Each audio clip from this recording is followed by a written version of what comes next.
kita pun kadang-kadang inginkan penghargaan, benar? Okey, jadi apa tujuannya? Mari kita tengok ya. Yang pertama, mengiktiraf kepada kecemerlangan yang luar biasa. Okey, dalam aktiviti tugasan rasmi ataupun tugasan yang tidak rasmi. Kadang-kadang kita ada melihat ya, kalau seorang pegawai itu sendiri bukan hanya melakukan skop pekerjaan sebagai seorang pegawai, sebagai seorang bos, tapi dia akan turun padang untuk bersama-sama dia melakukan pekerjaan yang ada kena-mengena dengan staf bawahannya. Itulah yang dikatakan bos yang cemerlang. Ya. Okey, baik. Yang kedua, apa dia? Mengiktirafkan hasil dan sumbangan pegawai tersebut. Kalau kita melihat ya, mengiktiraf hasil dan juga sumbangan. Kadang-kadang orang dia tak nampak akan pekerjaan yang dilakukan. Kadang-kadang ada setengah pegawai ni dia tak suka orang kata apa, show off sangat dia apa yang dia buat. Jadi bila dia buat segala-galanya dia buat, tiba-tiba kenapa dia dapat APC? Aku tak nampak pun dia buat apa-apa. Cumanya kalau itulah kita nak beritahu bahawa kadang-kadang bukan hanya manusia sahaja yang dapat menampakkan seperti itu, tetapi Allah telah mengangkat darjatnya sehingga kan bila dia dapat APC baru orang tahu apakah perkhidmatan dia, apakah sumbangan dia, apa hasil yang dilakukan dalam kerjaya yang telah diamanahkan kepada dirinya. Ya nampak. Jadi kat situ kita nampak lah bahawa dia ni buat kerja tapi kita tak tahu kan. Tapi semua dia dah settle, semuanya dah siap. Itu yang terbaik tu ya. Okey, baik. Yang ketiga, meningkatkan motivasi. Apa tujuan nak bagi APC ni ya? Ini antaranya nak meningkatkan motivasi. Kadang-kadang ya ada setengah orang memang tujuan dan niat dia inginkan APC tersebut. Dia dapat. Bila dapat, kebaikannya dia dapat lagi untuk fokus dalam kerja dia. Dia akan lebih rajin dengan kerja dia. Tapi kadang-kadang bila nampak kepada kekurangan daripada apa yang ditujukan itu, lebih kepada tergopoh gapah ataupun betul-betul nak sampaikan orang lain pun dia tak pandang. Orang lain pun dia tak percaya untuk didapatkan APC tersebut. Ya. Jadi pada mereka kadang-kadang orang yang bekerja bersahaja, orang yang bekerja dengan seikhlas hati, tahu-tahu dia dapat APC. Bukan APC sahaja ya, anugerah khas. Sebab saya pernah berjumpa dengan orang-orang seperti ini. Okey, dia sebenarnya staff, kalau ikutkan staff biasa. Tapi hakikatnya bila dia dah buat satu program, dia inginkan satu orang kata apa? Satu pembaharuan dalam unit tersebut. Last di akhirnya dia mendapat APC, bukan calang-calang APC biasa. Dia mendapat anugerah khas perkhidmatan cemerlang. Subhanallah. Dia up sikit lah dari APC. Ini sebab apa? Memang niat dia tak ada langsung nak ambil APC ke apa, tak ada. Tapi memang dia nak adakan satu pembaharuan dalam unit dia. Itu antara niat yang baik lah. Bila kita niat yang baik, insya-Allah Allah akan pandang dan Allah akan angkat perkara itu. Okey? Baik. Itu antaralah tujuan-tujuannya ya. Okey, baik. Kalau ikut kepada perkeliling perkhidmatan bilangan 13. Ini kalau boleh kaji lah sikit ya. Insentif yang diberikan. Ini yang seronok ni kepada mereka yang mendapat APC ni. Ya, seronok sangat orang nak kerja APC ni kan. Antaranya yang diberikan ya. Yang pertama adalah pingat perkhidmatan cemerlang. Pingat tu dapat boleh letak dekat rumah ataupun boleh letak dekat office, dekat bilik. Orang nampak dia ni pernah mendapat perkhidmatan cemerlang. InsyaAllah aku akan percaya pada dia. Itu antara tools ataupun antara cara untuk membangkitkan keyakinan orang lain kepada diri kita untuk memberikan satu amanah kepada diri kita. Ya. Antara yang lain, yang keduanya, sijil perkhidmatan cemerlang. Sijil ni boleh letak dalam file ke, boleh letak dekat kadang-kadang dia framekan dan dia letakkan kat dinding-dinding dekat office. Ini sebagai salah satu semangat untuk dia terus bekerja dengan baik, terus bekerja dengan rajin, telus dan amanah. Apa lagi yang dapat? Sijil simpanan premium. Ini kalau ikut perkeliling bilangan 13 lah ya. Bernilai RM1,000. Amboi, RM1,000 sijil simpanan premium. Bukan boleh kita dapat macam tu sahaja. Ingat 1K ni senang-senang ke orang nak bagi. Susah juga. RM10 pun boleh lepas tol ke sana kemari ya.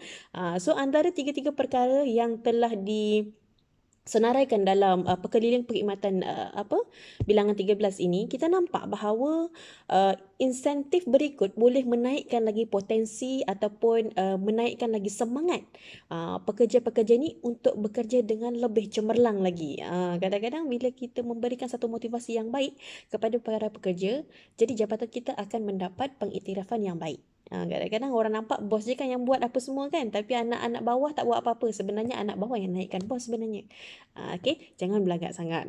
Ayat pedas kat situ ya. Okey, baik. Kita tengok yang seterusnya. Apakah kelebihan kalau orang yang dah dapat APC ni? Okey, kelebihannya antaranya yang pertama, dalam sektor pekerjaan tu sendiri, untuk pembangunan kerjaya. Maksudnya meningkatkan lagi kualiti kerjaya dia. Contoh sebagai seorang pegawai pentadbiran. Ada ke pegawai pentadbiran? Tak kisahlah benda tu. Jadi apa yang disediakan oleh pihak jabatan kepada dirinya, antaranya mesti hadiri kursus-kursus. Kursus ni kan mendapatkan ilmu-ilmu yang baru. Lepas tu seminar, adanya persidangan-persidangan.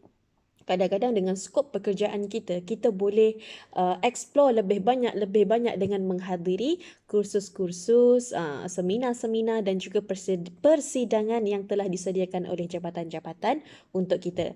Jadi pada mereka yang mendapat anugerah APC ni, berlumba-lumbalah untuk mendapatkan ilmu dengan cara yang telah disediakan oleh jabatan masing-masing.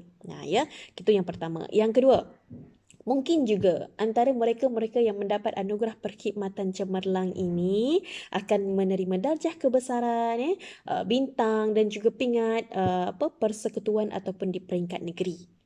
Itu antara kelebihan lah ya, sebab saya bukan orang perkhidmatan awam, cumanya kita boleh ambil pengalaman itu dan berkongsi cerita apa yang dia dapat setelah APC. Rupanya dapat darjah kebesaran mungkin daripada sultan ke, daripada siapa ke kan. Okey, baik, itu antara kelebihan ya. Jadinya bila dah nampak anugerah perkhidmatan cemerlang, anugerah khas perkhidmatan cemerlang, kita melihat, ya Allah, orang lain manusia, yakni makhluk Allah yang menghargai dan mengiktiraf kita. Padahal nikmat di sebalik apa yang kita dapat APC ini, semestinya ia segala-galanya datang daripada Allah Subhanahu wa taala. Kerana apa? Kerana Allah Subhanahu wa taala suruh kita bersyukur setelah kita merasa perkara itu nikmat. Seperti contoh, yang pertama Allah berikan kepada kita melalui Al-Quran, apa kata Allah? A'udzu billahi minasyaitonir rajim. Fadhkuruni adhkurkum washkuru li wala takfurun. Sadaqallahul azim. Surah Al-Baqarah ayat 152. Apa Allah kata? Maka ingatlah kepada aku. Kamu-kamu ni ingatlah kepada aku. Nescaya aku akan mengingat kepada dirimu. Dan bersyukurlah kepadaku, yakni kepada Allah Subhanahu Wa Taala. Dan jangan sekali-kali kamu mengingkari akan nikmatku. Hebat Allah. Allah memberitahu kita kalau kita ingat kepada Allah, Allah akan ingat kepada kita. Subhanallah, sayangnya Allah kepada kita. Apabila mendapat satu anugerah APC yang sangat, kalau ikutkan perkhidmatan awam, mereka yang bekerja dari sektor awam ni dapatnya anugerah ni, rasa satu kepuasan. Bila satu kepuasan ya, saya mohon agar sentiasa bersyukur bukan hanya dengan lafaz alhamdulillah semata-mata, tetapi bersyukur dengan keadaan, dengan tindakan kita. Ya, okey, baik. Bagaimana yang dikatakan tindakan itu? Seperti contoh, alhamdulillah dah dapat APC kan, rezeki kan. Tak salah untuk belanja ke anak dan isteri kat rumah. Alhamdulillah hari ni abang dapat APC. Syukur, itu satu sedekah yang sangat-sangat dituntut. Sebelum nak belanja orang lain dulu, belanja keluarga dulu. Baik, sebabnya kadang-kadang bila dah dapat APC kan, jom kawan-kawan masuk grup. Okey, aku nak belanja makan, aku dapat APC. Tetapi dilupakan isteri, anak, ibu, ayah dekat rumah. Sepatutnya mendapat satu kenikmatan, berkongsi dulu dengan keluarga sebelum berkongsi dengan orang lain. Jadi dekat situ saya nampaklah apabila kita menjadi seorang penerima anugerah APC, jangan sekali-kali untuk kita kufur nikmat ataupun merasa bangga dengan apa yang kita dapat. Sedangkan APC itu nampak pengiktirafan daripada manusia. Hakikatnya pengiktirafan itu daripada Allah Subhanahu Wa Taala. Ada juga mengatakan ustazah, dia bukan buat apa pun, tapi tahu melipah apa semua, kerja pas pada saya, tahu-tahu dia naik jadi APC. Apa dapat anugerah APC? Ya Allah, subhanallah. Memang ujianlah bagi mereka yang tak dapat tapi buat kerja tu. Cumanya kita bersangka baik. Di mana bersangka baik bahawa mungkin dengan Allah beri kepada dia anugerah perkhidmatan cemerlang tersebut akan menaikkan lagi semangat dia dan muhasabah sebenarnya untuk diri dia supaya lepas ni dia akan melakukan pekerjaan itu dengan baik. Amanah yang diberikan itu dengan lebih baik. Kita doakan jangan sampai kita yang tak dapat APC ni terus kita highlight kepada orang yang tak buat kerja tapi dapat APC, dia seorang yang menipu, maksudnya khianat dalam pekerjaannya. Janganlah kita label orang seperti itu. Malah kita mendoakan dia. Bila kita mendoakan dia, nanti Allah berikan kepada kita. Mungkin Allah tak bagi APC pada tahun ini. Tahun akan datang Allah memberikan APC dan juga mungkin perkara-perkara yang lain, perkara-perkara yang baik Allah kurniakan kepada kita. Disebabkan itulah bersangka baik itu sangat perlu, bersyukur itu sangat perlu dan jangan sekali-kali kita pernah mengkufurkan nikmat yang Allah kurniakan kepada kita. Jadikan nikmat APC itu satu nikmat, satu pahala, satu ibadah kepada kita. Tetapi jangan jadikan ia satu laknatullah, yakni perkara yang kita dapat nikmat tetapi ianya satu perkara yang laknat daripada Allah. Bagaimana laknat? Di mana APC itu sendiri menjadikan kita bongkak, sombong, riak, ujub. Na'udzubillah min dzalik. Jadi kepada semua yang mendapat anugerah APC, tahniah, dan kepada yang tak dapat, jangan bersedih kerana Allah akan menggantikan perkara yang lebih baik. Allah akan menggantikan perkara yang lebih baik dan sentiasa berdoa agar kita bekerja kerana Allah Subhanahu Wa Taala, bukan kerana manusia. Jadi setakat itu sahaja dahulu untuk perkongsian pada saya. Perkongsian daripada saya pada hari ini. InsyaAllah akan berjumpa lagi pada slot akan datang. Assalamualaikum warahmatullahi wabarakatuh.